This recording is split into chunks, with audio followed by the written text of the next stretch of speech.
I didn't really realize how low down and scummy police officers were until I started reading police reports, mostly police reports regarding myself.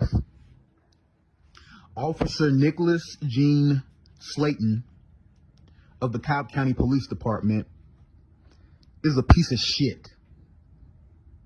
He lied on a police report regarding a fight I had back in 2015. And I have no idea why. I have no idea why he would lie about what he saw on the surveillance footage. I have no idea why he would lie about the statements of witnesses. I have no idea why he would lie in order to make me seem guilty and the guy I was fighting seem innocent. Like, I don't know why he would lie on me and not the guy I was fighting. The only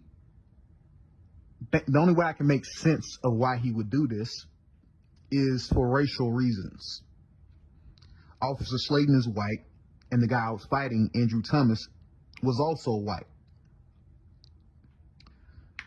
So, long story short, the thing he lied about was about who approached who first. And the reason why this is important is because according to Georgia law, if someone invades your personal space in a threatening manner, you have the right to use physical force to remove them, to put distance between you and them.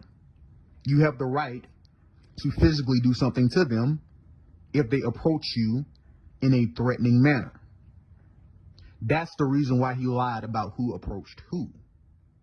Now, I did punch him first, but I only punched him first because he invaded my personal space. Basically, what had happened was this guy was mean mugging me as I was exiting the store after I paid for gas. I pumped my tank, and I got in the car, and this guy was mean mugging me. And I said, "What's the problem, man? What?" And he goes, "Go, just get out of here. Go, just leave, go." I said, "Fuck you, man." I got out of the car. And by the time I stepped out of the car, this guy was already in my face. Literally an inch away from my face. That was enough for me to physically put hands on him. And I did. Okay? But for some reason, Officer Slayton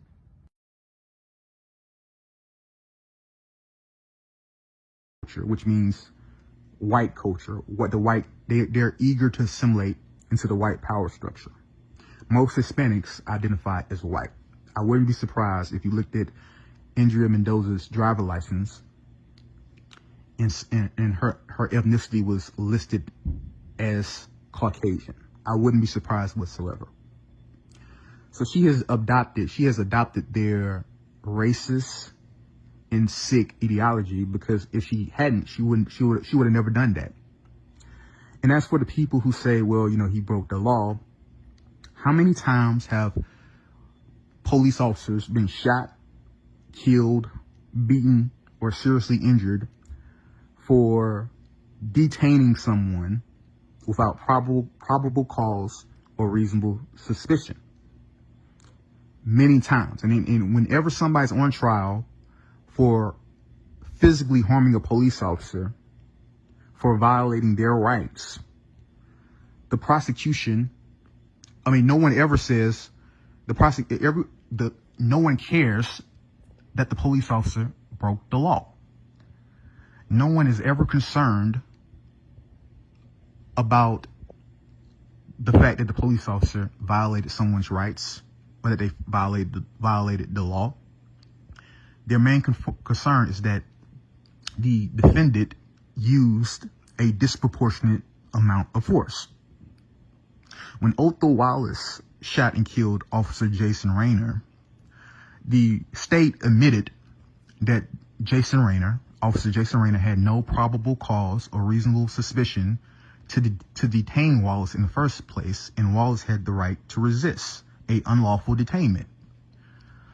Okay. So their argument was not that he was resisting, but that he used a disproportionate amount of force against a police officer for trying to detain him. His crime wasn't resisting. It was using a disproportionate amount of force. No one cared about the fact that Officer Jason Rayner broke the law. All they cared about was the fact that Wallace used a disproportionate amount of force to resist this unlawful detainment. So if you don't care about police officers breaking the law, why should I care about this kid shoplifting?